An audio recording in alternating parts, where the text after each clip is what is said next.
JD. Ang kwentong ito ay hango sa totoong buhay. Mula ito sa isa nating kabayan na itago na lamang natin sa pangalang Emilio. Taong 1990, Iloilo. May mga nagsasabi, kapag nagpaparamdam sa pamamagitan ng San Telmo ang yumao, ibig sabihin, may hindi pa natapos na tungkulin. Naniniwala si Emilio sa kasabihang ito dahil ang yumaong tiyuhin, marami pang naiwang trabaho. Ang problema, walang sasalo dahil sa pamilya nila, ito lang ang nasa ganitong larangan. Gabi-gabi nagpapakita ang San Telmo, bola ng apoy na pabalik-balik sa harapan ng tahanan. Tatalbog-talbog lang sa loob ng ilang sandali at saka biglang maglalaho. Hindi maiwasang mapatanong ni Emilio kung bakit siya lang ang bukod tanging nakakakita. May kasama naman siya sa bahay, ang tiyuhing si Mang Ramon, pati na rin si Lola Meda. May mga pagkakataon na nasa bakuran pa sila. Tatawagin ng binata ang mga kasama sabay turo. Kaso nga lang parang namimili ng taong papakitaan ng elemento, bagay na patuloy niya na hinahanapan ng kasagutan. Nagtanong-tanong sa mga kakilala, kaso wala ni isa ang nakaalam. Minsan, tinatakot pa na baka siya talaga ang pakay. Binalaan na wag lumabas o lumapit dito dahil siguradong matutusta. Kamot ulo na lamang si Emilio sa walang kwentang sagot. Gayunpaman, sa pag-uusisa nakahanap pa rin ng kasagutan. Isa lang ang ibig sabihin niyan, iho. Ikaw ang napili ng tiyuhin mo na humalili sa kanya. Ang naudlot na tungkulin ay sa'yo'y pinasa. Kung hindi ko pa naisipang pumunta rito, hindi ko malalaman na sumakabilang buhay na pala si Eduardo. Wika ni Mang Pilo, isa sa mga kaibigan ng yumaong tiyuhin. Swerteng napadpad sa lugar dahil hinahanap ito. Sandali lang ho . Sinasabi niyo bang nagpaparamdam ang San Telmo para talaga sa akin? Kaya ba hindi nakikita ng ibang tao? Paanong ako yung hahalili sa naudlot na tungkulin? Wala naman akong alam dyan. Normal na matakot o kabahan. Kilala ko si Eduardo. Hindi siya magpapasa ng tungkulin sa taong hindi niya nakikitaan ng kakayahan. Magtiwala ka lang. Nga pala ngayong gabi, kapag magpapakita uli sa iyong San Telmo, lumabas ka sa lubungin mo. Hindi ka naman matutusta dyan . Antayin mo dahil may ibibigay yan sa iyo. Isang bagay na magsisilbi mong gabay. Hindi makapaniwala si Emilio. Naghahanap lang naman sana ng sagot. Pero siya na itong susunod sa yapak ng yumao. Kinagabihan nag-abang si Emilio sa muling pagpaparamdam ng San Telmo. Hindi nagtagal. Tanaw niya na ang nag-aapoy na elemento. Tumatalbog-talbog. Pabalik-balik sa bakuran. Payapa naman ang gabi. Tulog ang mga kasama kung kaya't lumabas para sundin ang sinabi ni Mang Pilo. Nanginig ang buong katawan ng binata nang mukaan nitong makarap. Hindi nakagalaw sa kinakatayuan ng dahan-dahang lumapit ang elemento. Napatigil ang hininga.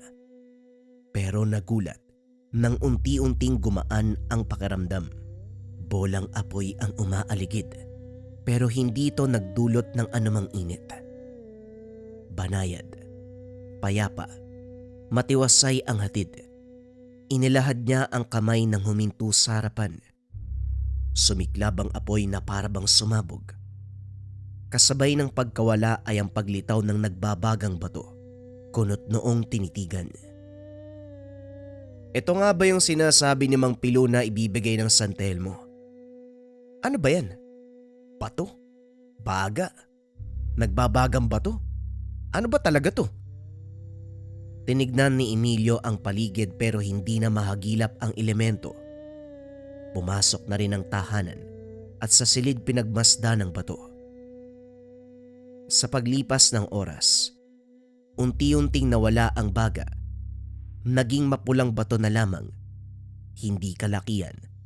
Kasya lang kapag kinuyom ang palad. Walang maisip kung ano ang paggagamitan kung kaya itinago na muna. Kinabukasan, sumalubong ang masamang balita. Ang tiyuwing si Mang Ramon ay nagkasala sa engkanto. Mahilig kasi itong mamutol ng kawayan para gawing upuan. Ang paa ay namamaga na para bang sinampal dahil may bakas ng kamay. Kaso nga lang, hindi normal ang laki.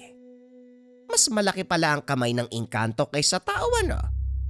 Ang haba ng daliri, pero sobrang payat naman. Wika ni Lola Meda. Nahihiwagaan pa sa bumakas na kamay. Ito talaga si nanay. Nagdurusa na nga yung tao, yan pa yung pupunuhin. Maghahanap po ba kayo ng albularyo para tumingin sa akin? Hindi na ako makakapagtrabaho nito eh. Wala na tayong makakain. Wika ni Mang Ramon. Ayos ah.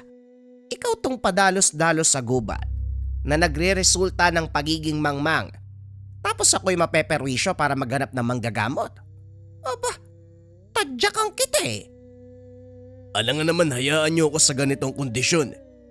Nay, anak niyo ko. Kaya responsibilidad mo ko. Huwag mo nga akong gamitan ng salitang anak mo ako, responsibilidad. Ikaw tong mangmang eh. Alam mong maraming engkanto doon ka pa namutol.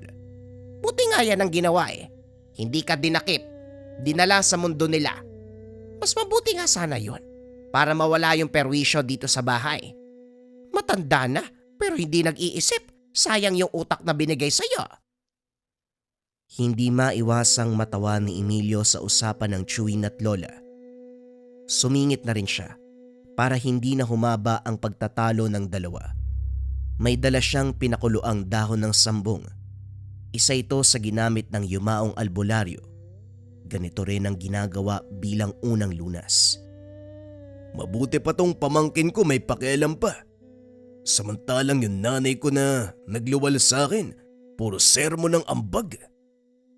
Kahit lakasan mo pa ang boses mo, wala akong pakialam sa mga taong hindi nag-iisip. Kapag gumaling ka sa lagay na yan, bumalik ka kagad doon sa gubat. Mambulabog ka uli ng mga engkanto para magdusa ka uli. Tutal yan naman ang gawain mo. Tugon ni Lola Meda na nagwawalis sa bakuran. Hindi inaasahan ng anak na maririnig nito ang sinabi. Tiyo, huwag mo na lang pansinin si Lola. Alam mo naman na ganyan lang talaga magsalita yan eh. Hindi ko man alam kung ano yung pinakagagawin pero parang mabisa yung sambong. Nakita ko na ginamit niya ni Tio Eduardo sa pasyente niya noon eh. Huwag din ho kayo mag-alala. Maghanap ako ng albularyo. Delikado ang lagay sa engkanto eh. Kapag hahayaan siguradong lalalayan. Mabuti na lang talaga, kinupkup ka namin, tignan mo. Sa ganitong sitwasyon ikaw lang ang may pakialam sa akin. Huwag ka mag-alala. Kapag nabenta ko yung mga bangko, hatian kita. Ay nako, hindi na po kailangan. Sige na ho. Lalakad na ako para makahanap ng albularyo. Naglakbay ang binata. Nagtungo sa kabilang bayan kung saan nakatira ang kakilala ng tiyuwing Yumao. Kaso matagal na palang sumakabilang buhay. Dumiretso sa ibang lugar. Kaso walang naabutan dahil lumipat na ng tirahan. Sa pag-aalala sa kalagayan ni Mang Ramon, kahit malayo ang tahanan ni Mang Pilo, binaybay ang daanan, 10 oras na nang makarating. Pagbalik sa bahay malala na ang kondisyon ng tiyuwing. Namaga ng husto ang binti. Nagkulay lila at labis ang pagnanana. Gulat naman si Emilio nang hindi siya pinaalis ni Mang Pilo. Sinabihan siyang tutukan ang gagawin. 3 karayom ang inilabas at bote ng langis. Inihipan ng dasal bago pa isa-isang tinusok ang namamagang parte. Pagkatapos ito, muling inihipan ng dasal. Ilang sandali pa, may sumapi na sa katawan ng tiyuhin. Huwag ka malikot. Hindi naman kita papatayin eh. Magtatanong lang ako kung anong gagawin para kalasin mo ang sumpa sa taong ito. Nagkasala siya. Handang magbayad anuman ang hihilingin mo. Wika ni Mang Pilo. Hindi ko maintindihan kayong mga tao. Manggugulo kayo sa baluarte ng mga engkanto. Tapos idadan sa albularyo upang kalasin ang sumba. Nararapat lang sa taong ito ang binigay kong pagpapahirap. Kulang pa yan kung tutusin. Dahil ang tirahan ko ay winasak niya. Ganun ba? Hindi na ba talaga natin magagawa ng paraan? Hindi. Dahil nararapat parusahan ang nagkasala. Hinugot ni Mang Pilo ang isa sa mga nakatusok na karayom. Sumigaw ang boses. Nagpupumiglas ang katawan ng sinapiang si Mang Ramon.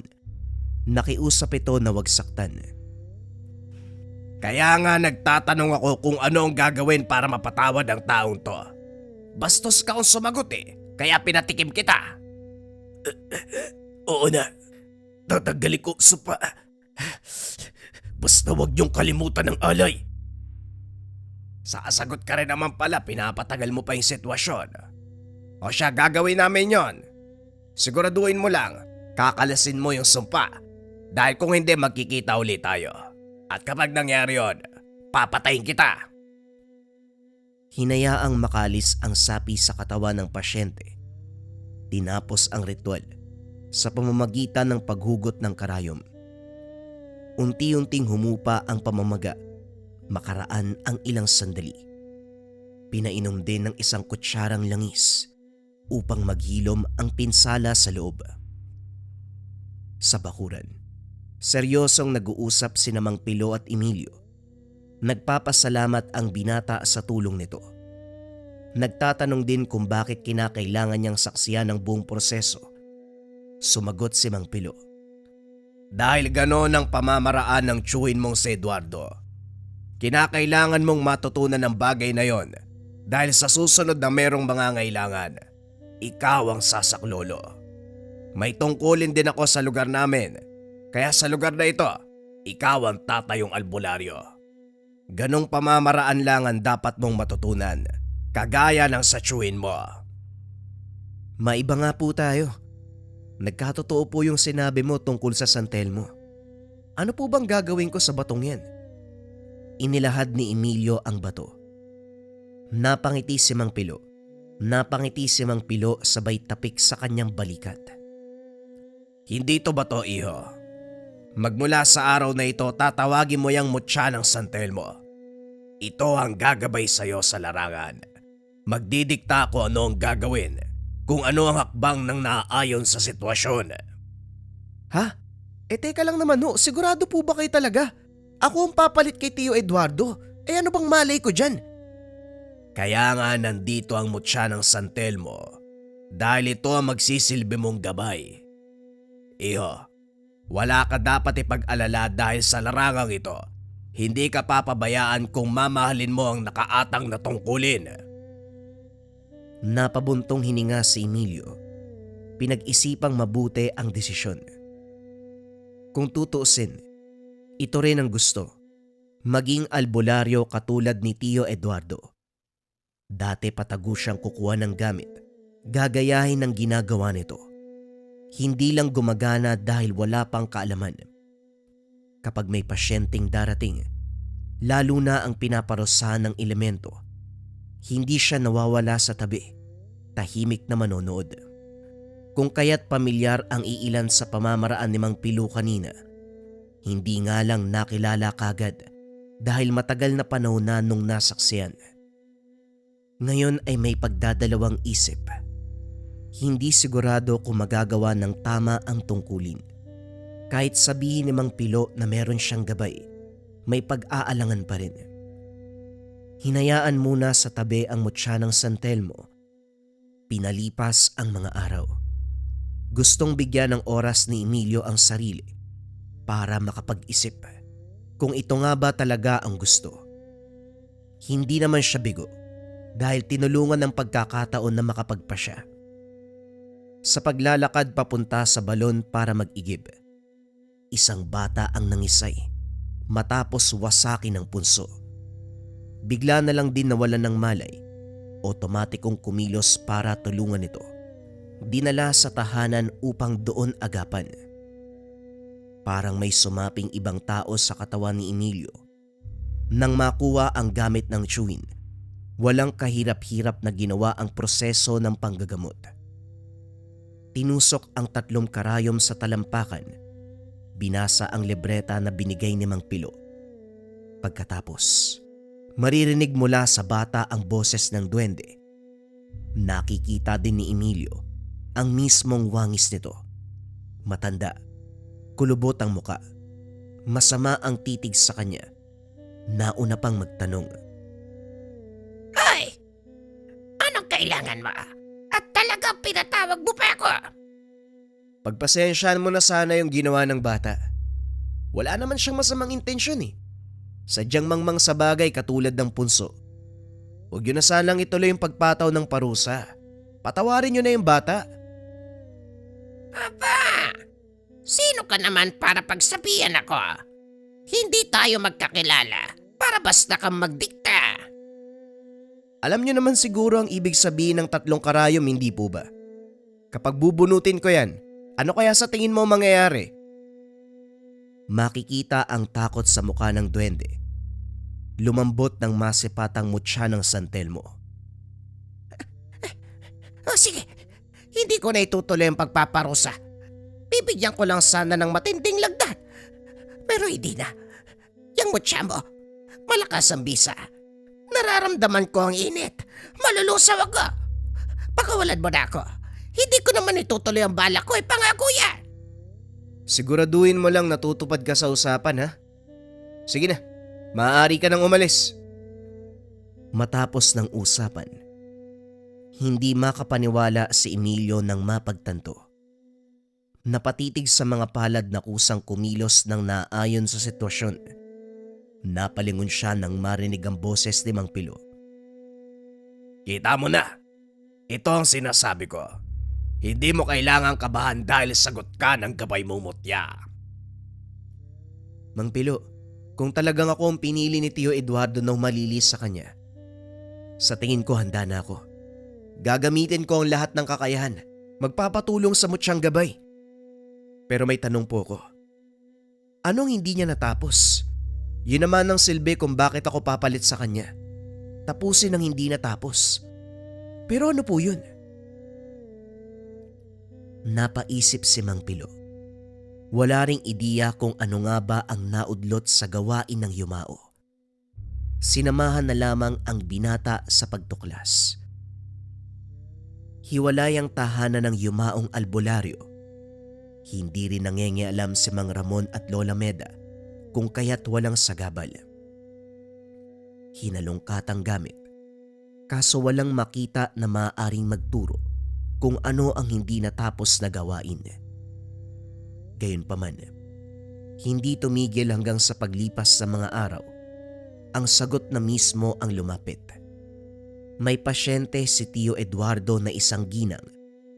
Nakatira ito sa paanan ng kabundukan, biktima ng kulam. Sa kasalukuyan, nagdurusa pa rin ito. Paralisado ang katawan na animoy isang tod. Naigagalaw ng kaunti ang ulo, pero apektado ang bibig, pandinig at mga mata. Ang apo na 14 na taon ang nag-aalaga. Nasaan po ba si Mang Eduardo? Siya po yung albularyo na tumitingin kay Lola Pasing. Sabi niya babalik siya pero hanggang ngayon nag-aantay pa rin kami. Palala ng palala yung kalagayan ni Lola. Wika ng apo na si Inot. Ikinalulungkot kong ibalita. Sumakabilang buhay na si Eduardo. Pero hindi ito nangangahulugan na wala ng pag-asa ang lola mo. Kasama ko ang apo ni Eduardo, ang manggagamot na hahalili sa naudlot na gamutan. Ibigay mo sa kanya ng buwang tiwala mo. Gagaling ang lola mo. Tinitigan ni Emilio ang binata. Kaso mababakas sa mukha nito na duda siya sa kakayahan. Dahil dito, pinakitaan ng gilas. Inilatag ang mga gamit. Sinuri ang katawan ng pasyente. Habang dinadama ang kondisyon, Nakahawak ang kabilang kamay sa mutya ng San Telmo. Naramdaman ni Emilio ang enerhiya ng mutya na lumatay sa kanya patungo sa katawan ng ginang. Ito pa lamang ang ginawa, pero unti-unti nang nakikitaan ng pagbabago. Naibuka ang bibig, kaagad dumingi ng tubig. Tuwang-tuwa naman ang apo dahil sa loob ng mahabang panahon, narinig na ang boses ng matanda. Sa nangyari, buong tiwala ang binigay. Salitan ang pagsusuring ginawa. Nakiusap si Emilio na tignan din ni Mang Pilo ang kondisyon para maiambing sa kanya. Sa kabutihang palad, angkop sa isa't isa ang pagsusuri. Umusad sa kasunod na akbang.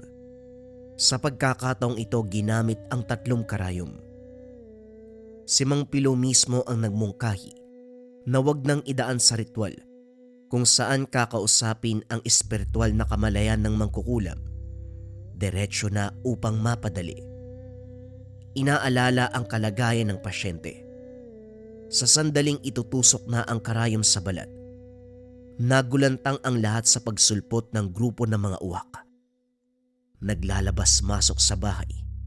Iniiputan pa sila. Ang ipinagtataka ng 3, sila lang ang sinasalakay. Hindi ginagalaw ang nakaratay na pasyente. Sumilip si Inot sa labas. Sumigaw nang makita ang taong tinatawag na amo. Si Mang Pilo ang humabol dito. Inusisa naman ni Emilio ang binata. Sino si amo? Anong kinalaman niya sa nangyayari? Siya po yung mangkukulam. Ang totoo, anak siya sa pagkadalaga ni Lola Pasing. Hindi ko alam kung bakit niya ginagawa to. Nung una, pumasok yan dito para saktan pa si Lola eh. Ngayon kulam na ang binibigay niya. Sa tuwing sisimulan ni Mang Eduardo ang gamutan, palagi siya nagpapakawala ng uwak, kagaya na lang na nangyari ngayon. Sinilip ni Emilio ang labas, kaso hindi na mahagilap ang tinatawag na amo. Inantay muna si Mang Pilo para malaman kung ano ang opinyon. Kaso nga lang, bumalik ito ng sugatan, nagtamo ng saksak sa balikat. Aniya hindi madaling kalaban si amo. Hindi lang magaling sa orasyon, mahusay din sa pisikal na laban. Nakontra ang sumpang binitawan sa hangin, pero ang pananaksak ay hindi. Nang mahimasmasan si Mang Pilo, pinag-usapan ng plano. Sa kalagitnaan sumingit si Lola Pasing. Matagal na pala nitong alam na kinulam siya ng anak. Kaso hindi magawang sabihin noon kay Tio Eduardo dahil natatakot sa mangyayari. Kilala niya ang yumao. Walang patawad. Gagawin ang lahat para maparusahan ang nasa panig ng kaliwa. Ang punot dulo ng paghahasik ni amo, ang katotohanan na binalak ipalaglag dahil bunga ng masalimuot na nakaraan. Si Lola Pasing, pinagsamantalahan ng 2 kaanak. Gustong ipalaglag upang maiwan sa panahong iyon ang alaala ng pambababoy. Kaso hindi nakunan. Nailuwalang bata. Itinaboy ang sanggol, iniwan at kinalimutan. Hindi inakala na sa pagdaan ng panahon, lilitaw at maghihiganti.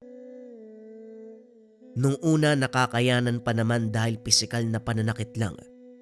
Kaso sa paglipas ng mga araw, matinding kulam ang pinataw. Wala rin siyang intensyon na magpagamot.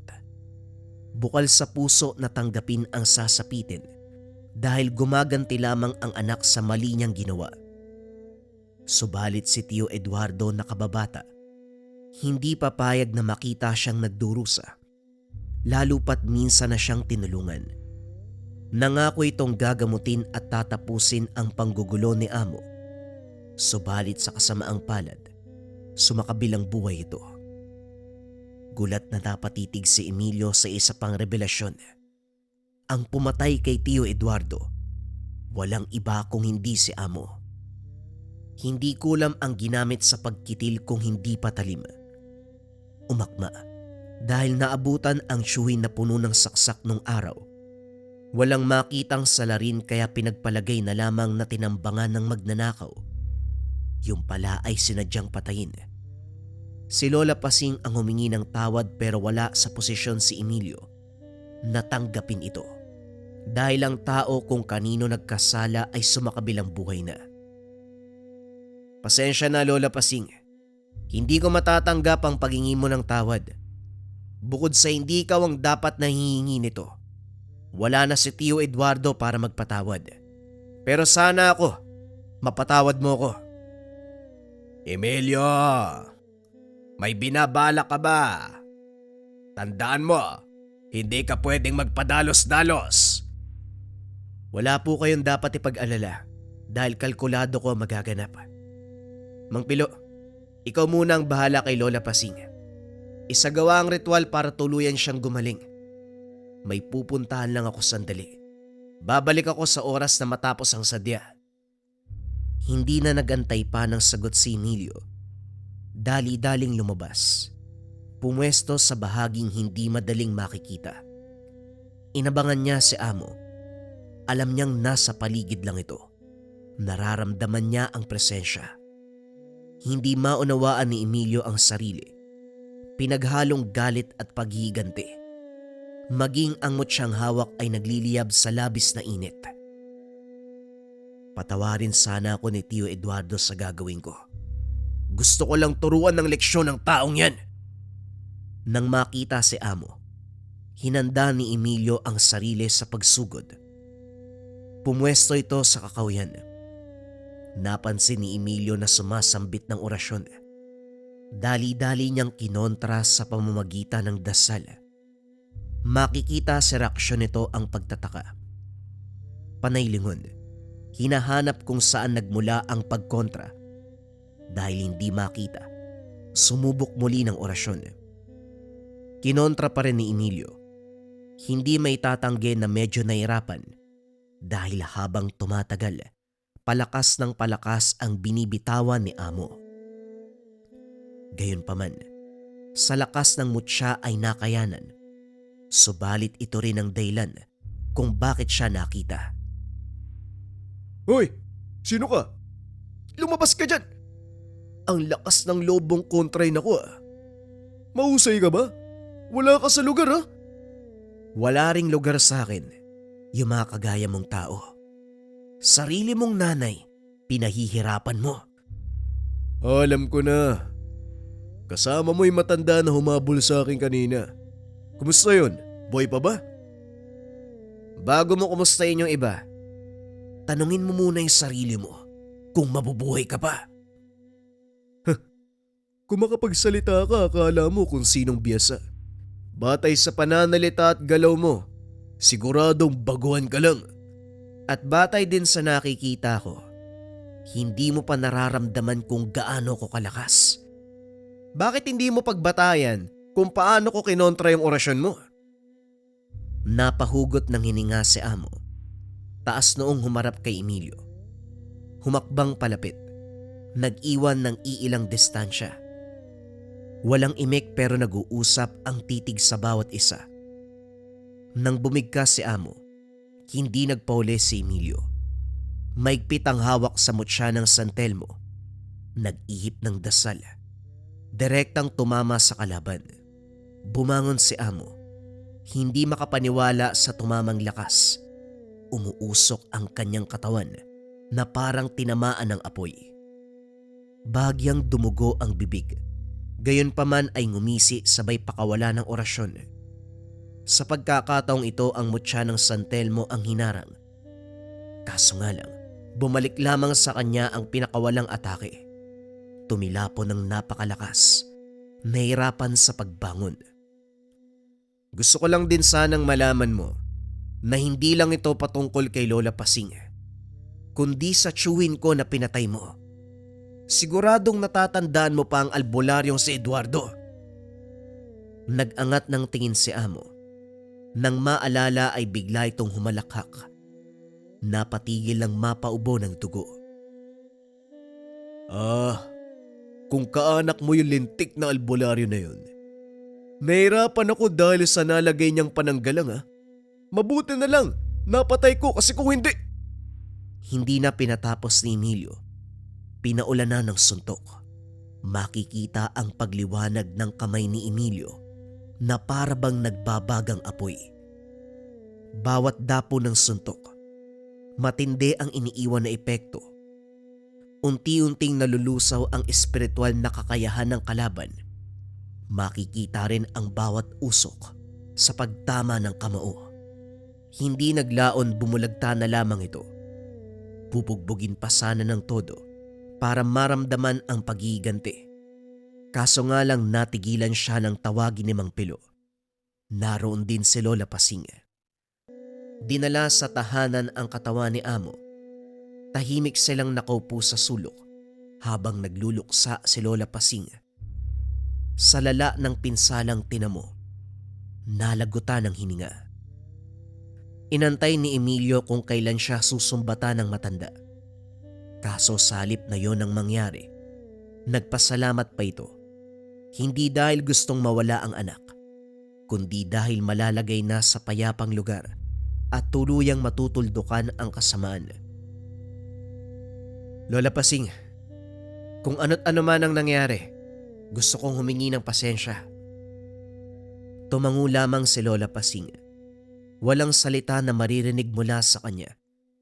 Hindi dahil nagpipigil, kundi buong pusong tanggap ang kaganapan.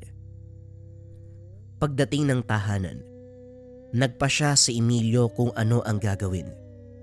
Tinapos niya ang naudlot na gawain, pero may nagsasabi sa kanya na ipagpatuloy ang pagtulong sa iba.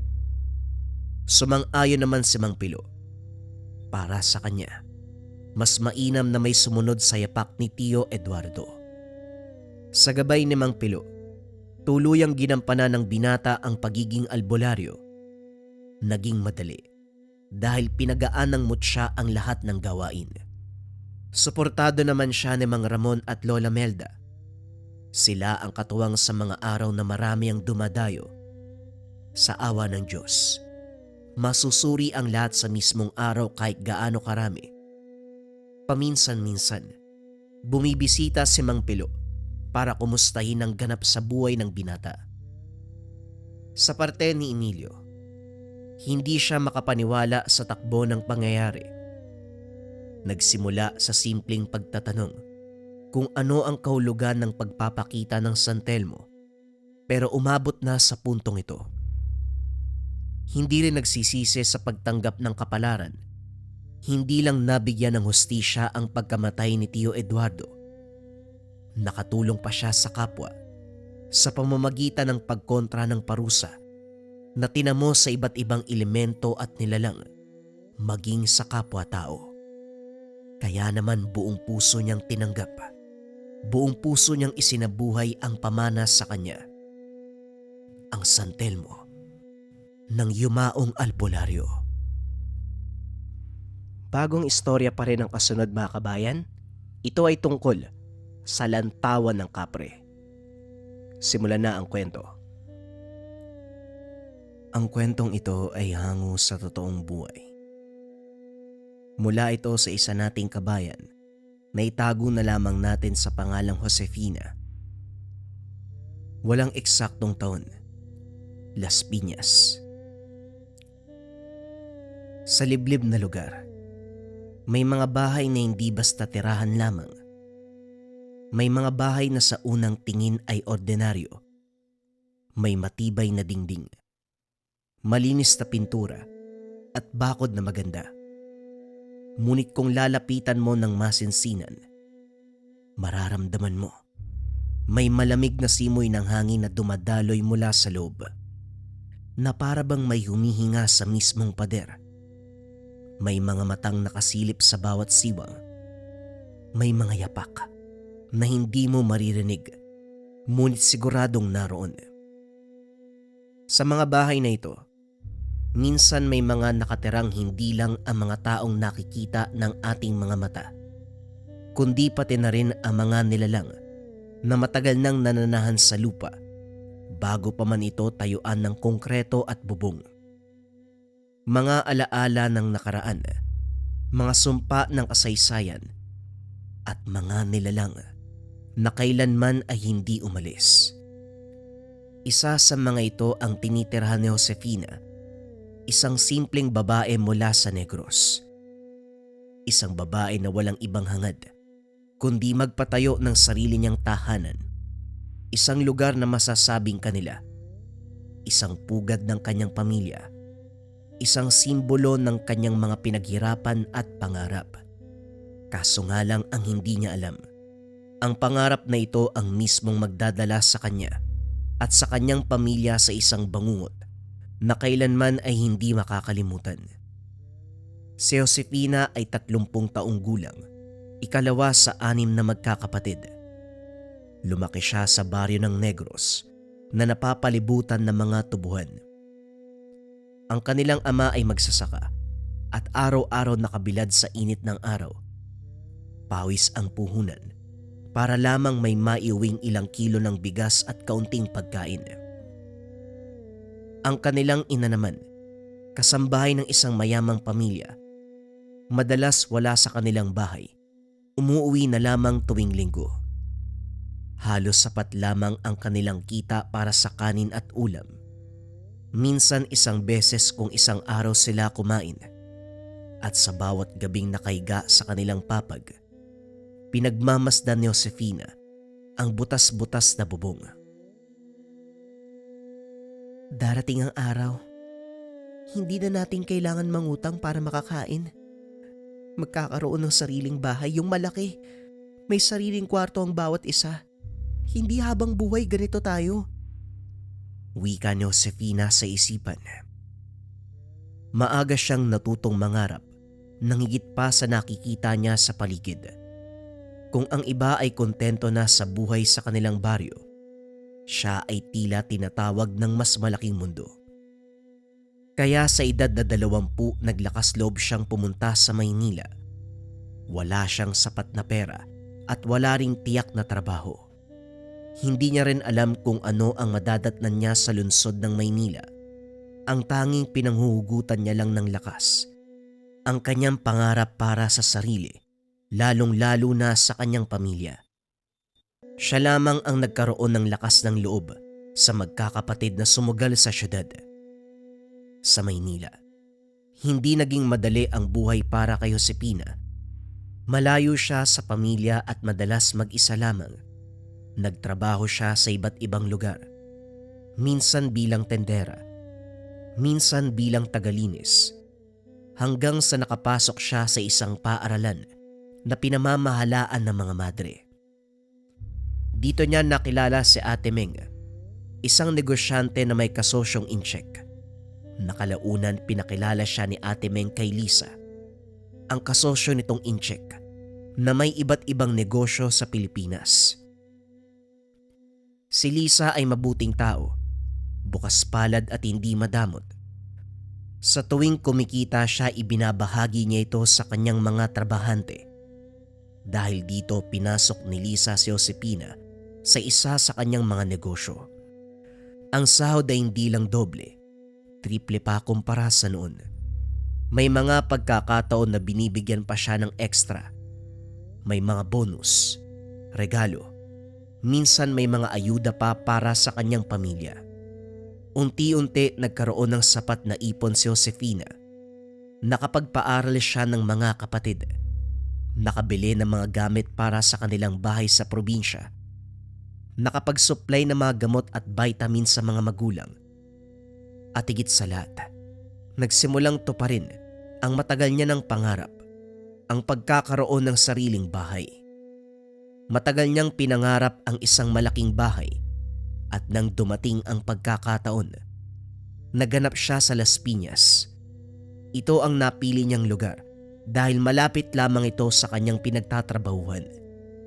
Ilang araw at buwan din ang paghahanap niya ng bahay. Hanggang si Josefina may nakitang tahanan sa loob ng isang subdivision sa nasabing lugar.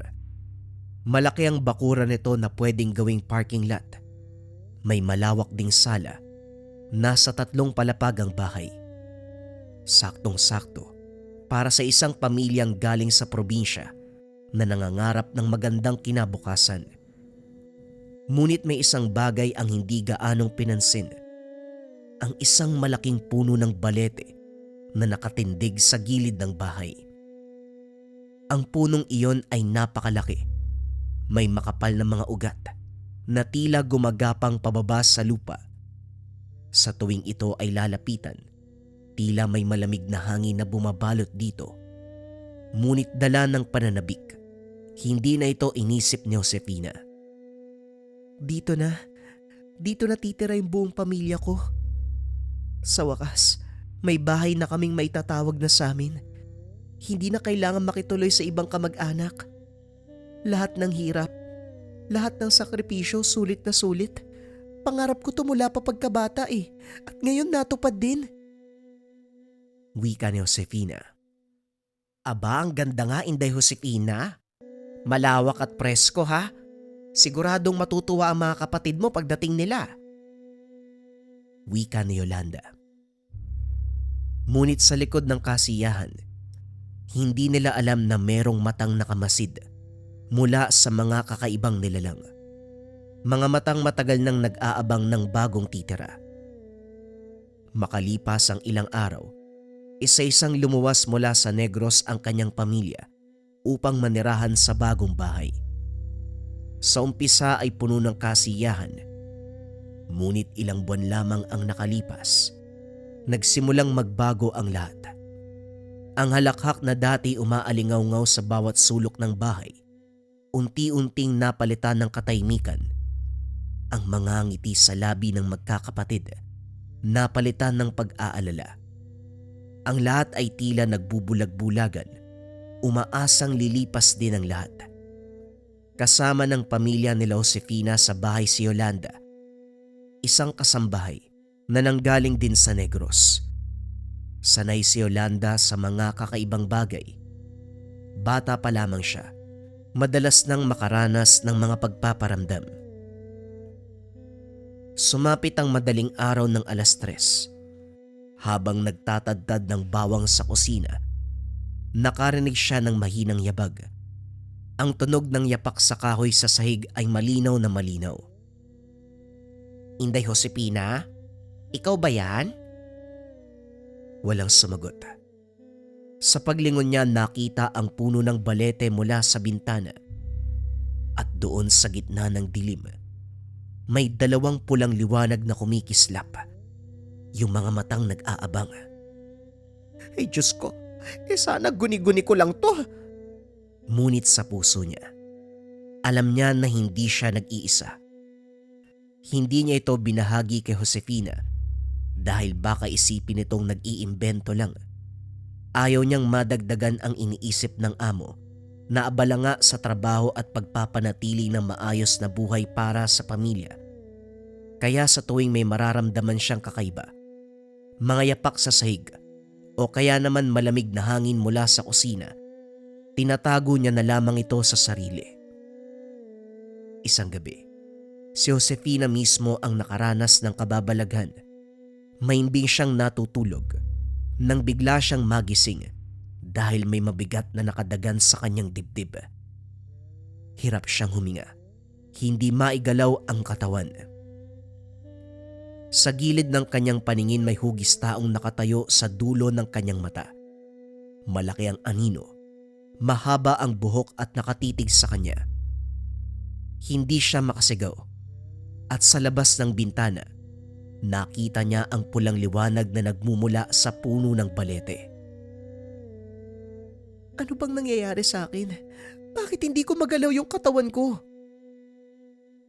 Nang makawala siya, dali-daling nagdasal. Pinikit niya ang mga mata. Sabay bulong ng mga dasal na paulit-ulit niyang inuusal mula pagkabata. Kaso nga lang sa kabila ng panalangin, ramdam niya na parang may malamig na hangin dumaan sa kanyang batok.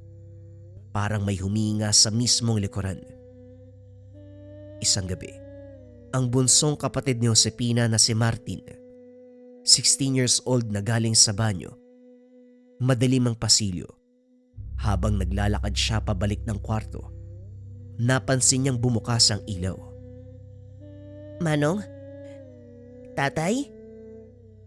pagsilip niya, malinaw niyang nakita ang lalaki na unti-unting naglaho. Naiwan lamang ang amoy ng tabako at ang malamig na simoy ng hangin. Manang! Kinabukasan, habang kumakain ng lahat sa pagkainan, napag-usapan nila ang mga nangyari. Martin, sigurado ko ba sa nakita mo kagabi? Manang, totoo yun.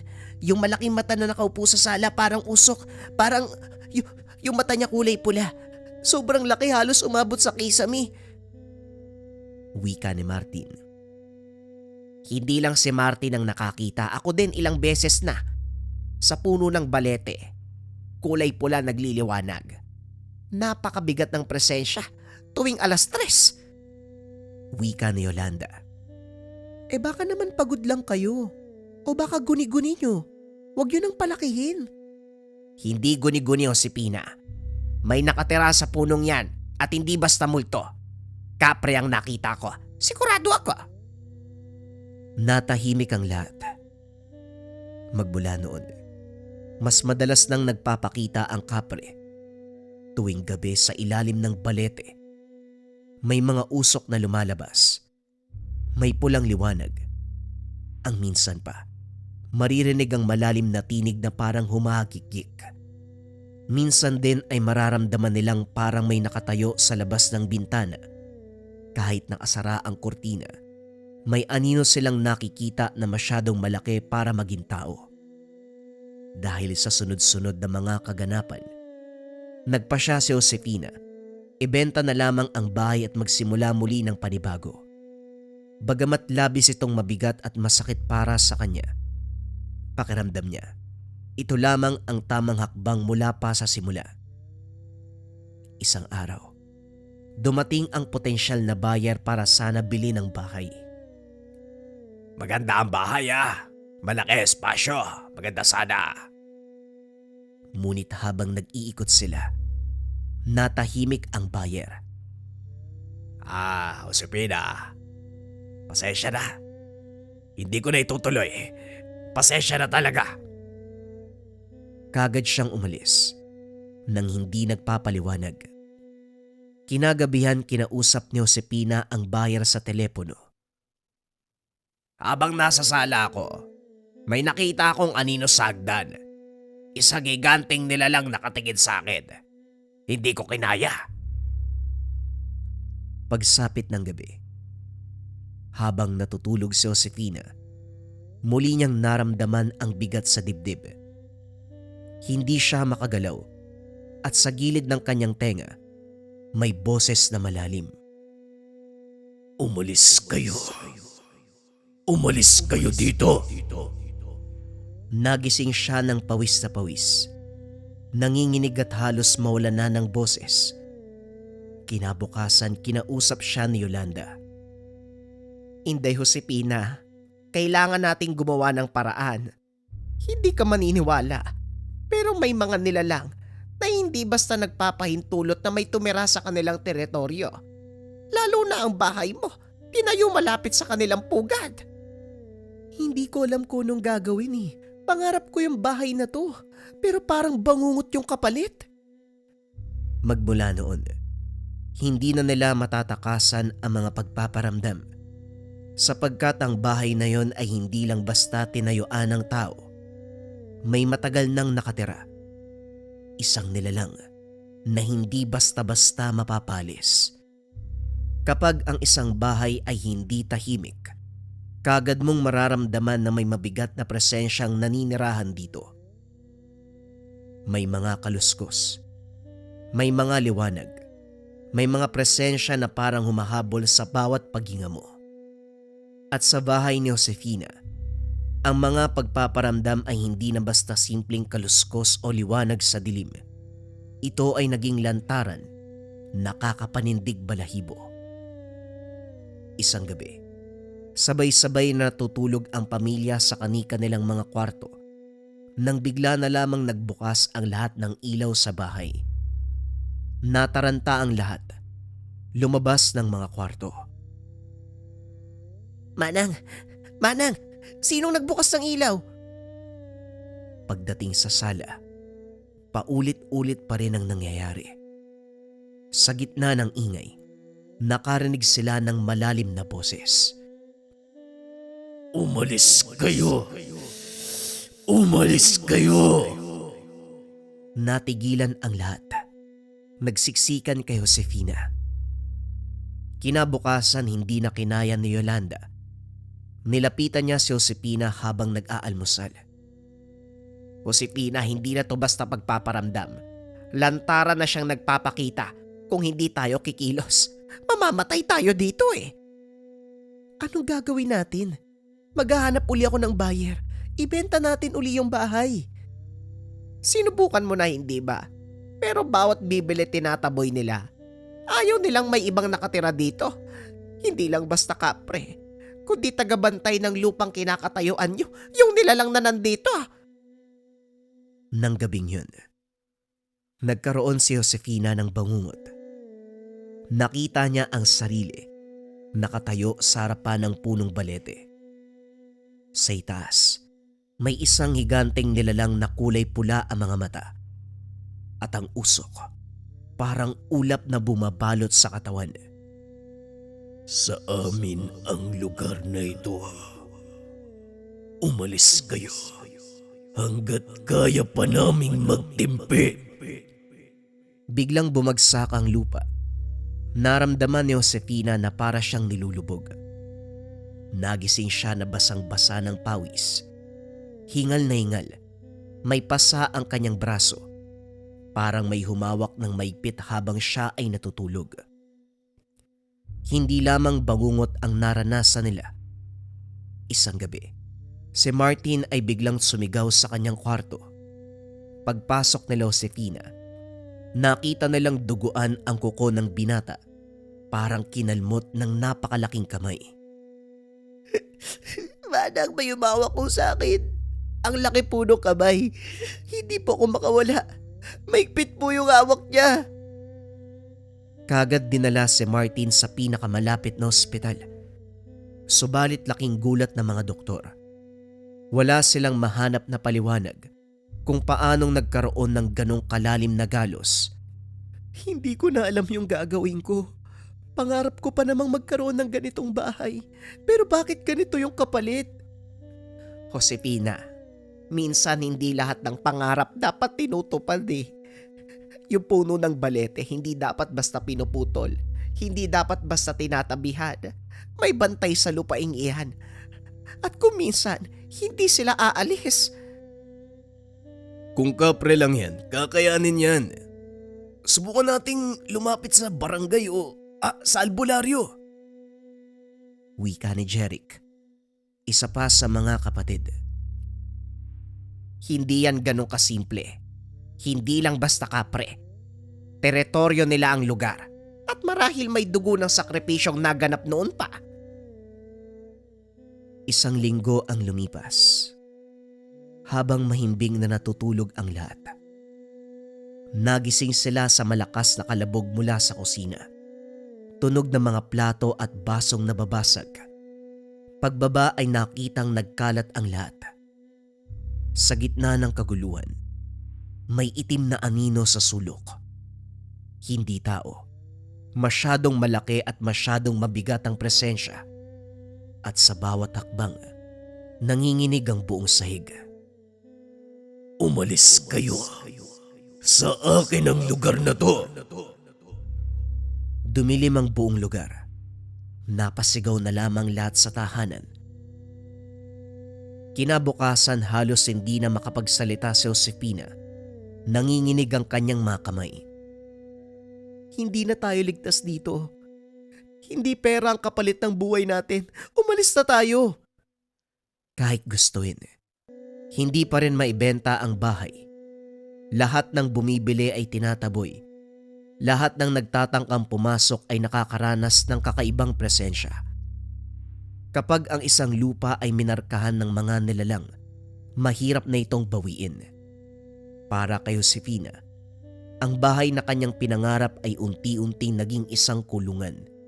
At ang lupa na pinatayuan ni Josefina ng kanyang pangarap, may kasaysayan ng dugo at pagdurusa. May mga lihim na hindi kailanman lumilitaw sa liwanag ng araw. Mga lihim ng lupa, ng dugo, at ng mga bagay na pilit inilibing sa katahimikan. Dahil sa takot at labis na pagkalito, nagpa siya si Josefina na humanap ng makakatulong. Isang kapitbahay ang nagpakilala sa kanya. Isang matandang albularyo mula sa kabilang barangay. Siya si Mang Oscar. Payat, halos butot balat. Ngunit ang mga matay matalim na parabang nakakakita ng mga bagay na hindi kayang abutin ng karaniwang paningin. Pagpasok pa lang ng bahay, napangiwi na si Mang Oscar. Hindi mo na kailangan magsalita pa. Nararamdaman ko na mula pa lang sa hangin na bumabalot sa lugar. Mabigat. Marumi ang lupaing yan. Hindi basta ordinaryo. May bantay na nakakulong. Isang nilalang na matagal nang hindi makaalpas. Kaya't nananatili itong nagbabantay. Galit, pasakit ang ibibigay. Kung sino mang mangangahas na manirahan dito. Bakit po, Mang Oscar? Ano po bang meron sa lugar na to? Bago pa magkaroon ng mga gusali, mga lupa, ang lugar na ito ay masukal na kagubatan. Ang punong balete na yan, isa sa pinakamatanda sa buong lugar. Diyan ginaganap ang mga ritual ng mga sinaunang katutubo, mga alay, mga panata, at noong panahon ng gera, may mga sundalong nagtago sa lugar. Maraming pinatay, maraming bangkayang ibinaon sa mismong lupa sa ilalim ng balete. Hindi lang kapre ang naninirahan doon. Sa ilalim ng lupang yan, may mga kaluluwa na hindi kailanman nakahanap ng pahinga. Mga kaluluwang naiwan, naglalagalag, nakagapos sa kanilang matinding puot. Ang kapre ang nagsilbing bantay nila. Tagapangalaga ng kanilang pot at alaala. Kaya ganyan kasensitibo ang mga elemento't nilalang. May malalim silang pinanghuhugutan. Nang gabing yun, muli silang nakaranas ng matinding kababalagan. Habang nagdarasal sila ng rosaryo sa sala, nagliyab ang mga kandila. Ang apoy ay naging kulay asul. Natigilan ang mga kapatid ni Josefina. Manang nasusunog! Hindi natunaw ang kandila. Namatay ang mga apoy. Naiwan silang nanginginig sa takot. Nang gabing yon sa labas ng bahay, sa lilim ng balete nakita mismo ni Josefina ang kapre. Hindi na ito anino lamang. Buo na ang kanyang anyo. Ito ay parang kulay uling na may pulang mga matang naglalagablab at katawan na halos kasing laki ng tahanan. Umalis na kayo sa lugar. Huwag niyong yurakan ang alaala ng kasaysayan. Hindi namin alam. Hindi namin alam kung anong meron dito. Patawad! Naglaho ang kapre na parang usok. Kinabukasan bumalik si Mang Oscar at sinamahan sila sa puno ng balete. Nagdala ito ng mga kasangkapan, asin, langis at mga orasyon. Habang nagdarasal, biglang lumakas ang hangin. Ang mga sanga ng balete ay nag-ugong na parang may gustong kumawala. Respeto sa mga kaluluwa, nilalang at elemento. Naway pakinggan ninyo ang aking sumamo. Ang panahon nyo ay lumipas na. Hindi nyo napagmamay-ari ang lupa. Lumisa na kayo. Hanapin ang liwanag na magbibigay sa inyo ng pahinga. Tigilan nyo ang pagbabahagi ng puot at sakit sa alaala ng nakaraan. Hindi tao ang inyong kaaway, kundi ang inyong sarili dahil pilit nyong kinikimkim ang paghihirap. Lumisa na kayo bago pa tuluyang lamunin ang kadiliman. Bumuka ang lupa sa harapan. Doon lumabas ang mga anino, hugis tao, mga sugatan, duguan. May mga bayonete sa kanilang katawan. Ang kanilang sigaw ay umalingaw-ngaw. Dugo. Dugo. Dugo. Nang matapos ang ritual, huminga ng malalim si Mang Oscar. Ngayong malinaw na, ang lupaing ito ay libingan. May mga kaluluwang nakabaon na hindi matahimik at ang kapre, siya ang bantay. Hanggat hindi nyo inaalis ang tahanan, hindi titigil ang mga ito. Ang pagkakamali nyo, tinayo nyo ang pangarap sa ibabaw ng kanilang bangungot. Halos mawala ng lakas si Josefina sa narinig. Pag-uwi nila, nagtipon ng pamilya. Manang, ayoko na dito. Gabi-gabi ko ano-ano'y nararamdaman ko eh. Parang gusto nila akong kunin. Hindi pera ang kapalit ng buhay natin. Umalis na tayo dito. Tahimik lang si Josefina. Pilit niyang ipininta ang isang ngiti sa kanyang labi. Subalit malinaw na hindi yon umaabot sa kanyang mga mata. Doon ay kitang-kita ang kalungkutan. Akala ko, ang pangarap ko lang magkaroon ng isang bahay para sa pamilya. Isang tahanang payapa, kung saan maririnig ko yung tawanan ng pamilya. Mararamdaman kong panatag, pero ngayon, pakiramdam ko isang masamang panaginip ang lahat. Paminsan, ang wakas ng isang bangungot ay hindi nakukuha sa pagtakas lamang, kundi sa pagtanggap na may mga bagay na hindi kailanman itinakda para sa atin. Pagkatapos ng mga buwan ng takot at pagdurusa, tuluyang iniwan ni Josefina at ng kanyang pamilya ang bahay. Kahit hindi ito mabenta, kahit malaki ang malugi, mas pinili nilang umalis kaysa ipagpatuloy ang buhay na puno ng kaba. Lumipat muna sila sa isang mas maliit na inuupahang bahay, masikip at payak. Malayo sa mga pangarap na una niyang pinangarap. Ngunit doon nila muling natagpuan ang katahimikan na matagal nang nawala. Sa bawat gabi, kahit wala silang marangyang paligid, nakakatulog sila ng walang kaba. At para kay Josefina, ito ay sapat na upang tawaging ginhawa. Kalaunan matapos ang ilang buwan, muling nag-ipon at nagnilay. Nagpasya si Josefina na bumalik sa kanilang probinsya sa Negros. Doon pakiramdam niya, mas ligtas, mas magaan sa pakiramdam, mas masarap ang simoy ng hangin, at mas malapit siya sa mga alaala ng kanyang kabataan. Bago pa sila tuluyang lumisan, isang gabi muling tumayo si Josefina sa harapan ng balete, tahimik na nagdasal. Kailanman hindi ko intensyon na manggambala. Ang tanging hangad lang namin, magkaroon ng bahay na pwedeng tawaging tahanan. Isang lugar kung saan ligtas at payapa ang aming pamilya. Pero ngayon, natutunan ko na hindi lahat ng bagay itinakda para sa amin. May mga lupain at kasaysayang kailangang igalang. At hindi lahat ng pangarap dapat ipilit. Nang gabing yun sa huling pagkakataon, nakita niya ang pulang liwanag mula sa puno. Ngunit kakaiba. Wala na itong dalang galit o pananakot. Sa halip wari nagpaalam na lamang. Isang huling usok ang kumalat at tuluyang nawala.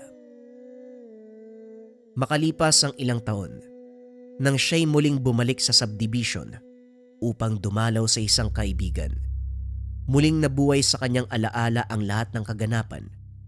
Doon nakatagpo niya ang isang matanda, isa sa mga unang residente sa lugar. Sa kanilang pag-uusap, hindi inasahan ni Josefina na mababanggit ang puno. Ang matanda ay huminga ng malalim, ibinahagi ang kasaysayan ng lugar. Hindi lang kayo ang pamilyang tinaboy niyan. Bago pa kayo, 3 pamilya na ang tumira.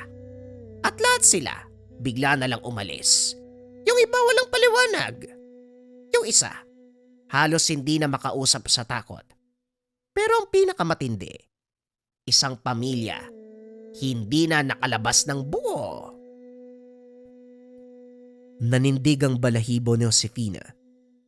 Doon niya naisip, Marahil sinuwerte pa sila. Dahil kahit binalot sila ng takot, nakalabas sila ng lahat ng buhay.